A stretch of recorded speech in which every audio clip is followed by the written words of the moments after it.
Most people think money is wealth. It isn't.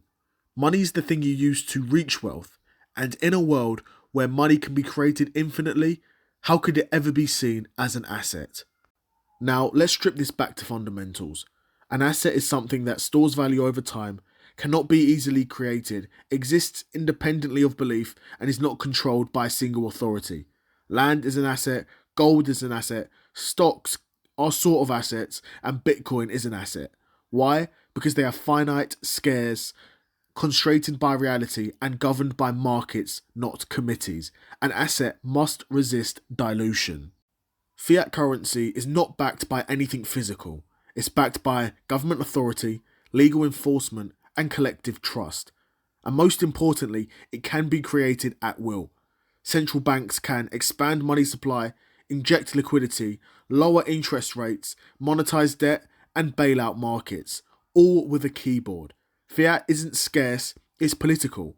And anything that can be created infinitely by a single entity cannot logically be an asset. It's a tool, a medium of exchange, a temporary store of value at best, but it is not wealth.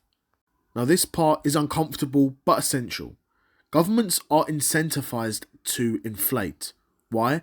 Because inflation reduces real debt, boosts asset prices, stimulates spending, prevents recessions short term, and makes economic pain invisible.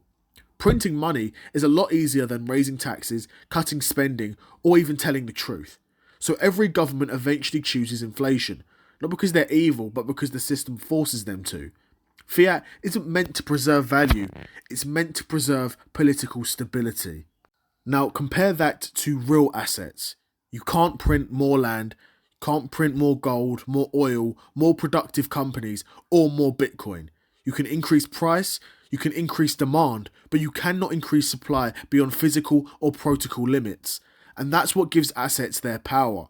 Assets are constrained by reality. Fiat is constrained by nothing. And unconstrained systems always inflate. People confuse volatility with risk. Assets fluctuate in price, fiat erodes in value. That's the difference. A house might drop 20% this year, but your money drops 2 to 10% every year forever. Assets move, fiats decay. One is cyclical, the other is structural.